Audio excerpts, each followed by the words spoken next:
Hello, everybody, and welcome to Written in Blood. My name is John. Today I'm going to be doing a review of Bottled by Stephanie Ellis. Now, I received this as an ebook in exchange for an honest review from Silver Shamrock Publishing. So, first of all, I want to say thank you to Silver Shamrock, and especially Ken, for sending me these ebooks. And they also sent me a couple of physical books, also review copies.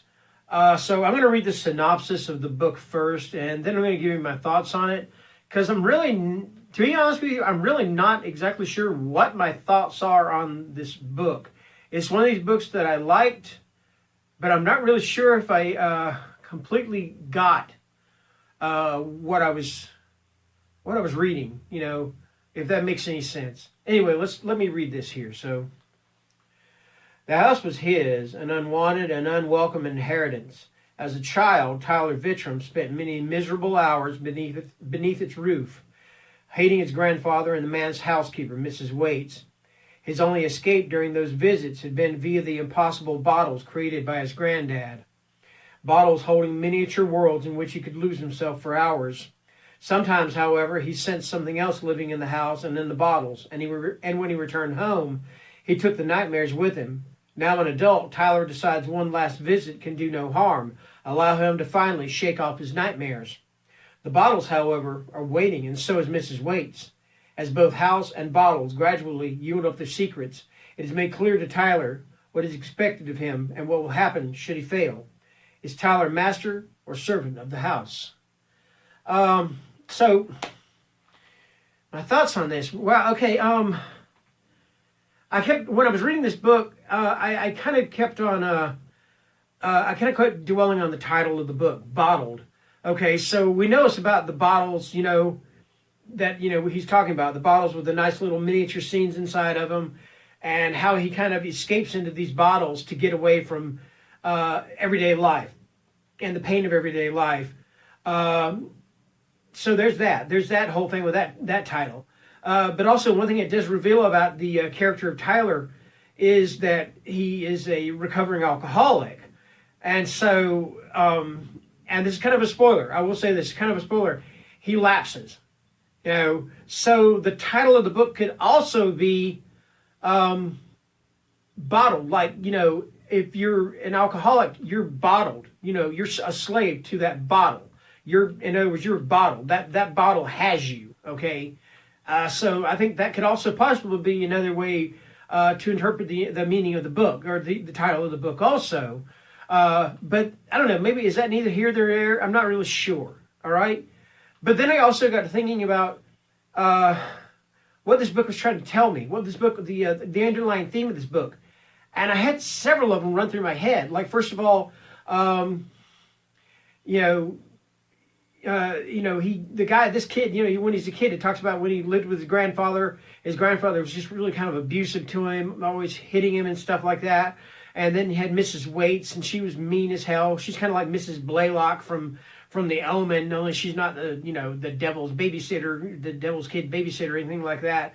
But she just seemed to be that kind of person too, and she was kind of mean to him also. But then when he goes back to the house, he's given an ultimatum. Basically, he can. What the ultimatum is that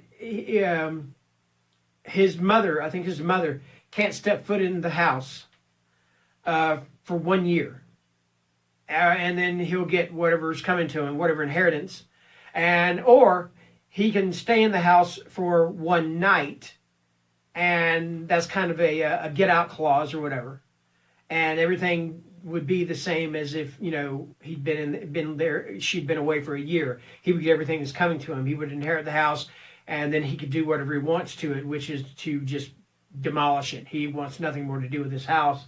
But of course, as he's staying in the house and he's staying with Mrs. Waits, she's still alive.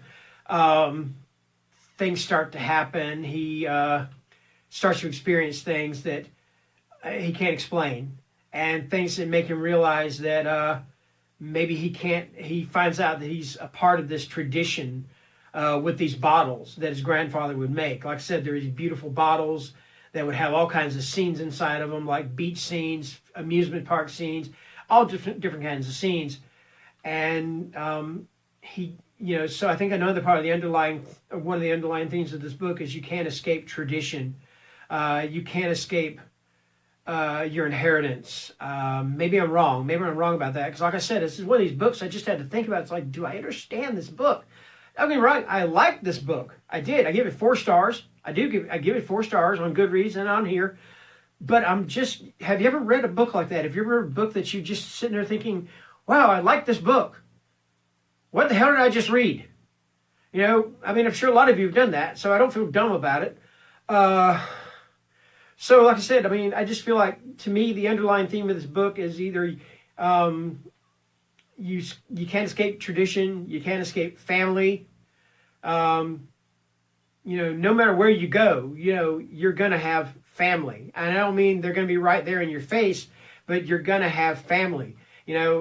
He wants to get rid of this house and get rid of the memories of his grandfather and this Mrs. Waits, but his grandfather, no matter what did to him, is still family. So, yeah, you can't escape family no matter what you try to do. They're always there. Good memories, bad memories, indifferent memories. I don't know. And I feel like right now, I'm just freaking rambling about this. So, wow, I don't know. Actually, I like this book, but again, it's just one of these books I'm sitting there going, what did I just read? All right. The writing is wonderful. The writing, it kind of read like a gothic horror. I got that sense. I think this is Stephanie Ellis's first book. And I will say this much, and that is that I do believe, despite my not completely understanding what this book was all about, or maybe just not getting the message, I think she's got a bright future ahead of her. I do. I think she does. I think she has a wonderful future ahead of her, and I do definitely hope to read more by her. And if my review of this book is just all over the place, I apologize for that. I apologize to you, the viewer. I apologize to Stephanie that I wasn't quite getting it, but I think I do. I'm just, maybe not. I don't know. So yeah, I apologize for that. And you know what? That's all I'm going to say about the book. Do I recommend it? Yes, I recommend it. Because maybe you can read the book and maybe you'll completely get it. But I don't know. I'm rambling. I'm sorry. I'm just completely rambling. I apologize for that. Anyway, so that all being said, happy St. Patrick's Day. I got my green on. Also, stay safe, stay healthy, stay indoors as much as you can, stay home as much as you can. If you have to get out, get back in as fast as you can. I know there's still people out there that have to work. I can't, I have to work. I'm off today, I'm off tomorrow, but then I have to go back to work. But luckily for me, my job, I'm a security guard. I watch hotel parking lots, make sure nobody's going to try to break into cars, make sure to keep any unwanted visitors, any unwanted people out. So I don't really have a lot of contact with anybody unless I have to, unless they're doing something wrong. So I'm pretty much as socially distant there as I am here. So yeah. Anyway, that being said, thank you for watching, and thank you for hearing me completely ramble about this book that I really enjoyed, but really I'm not sure what I read. So anyway, take care and good night.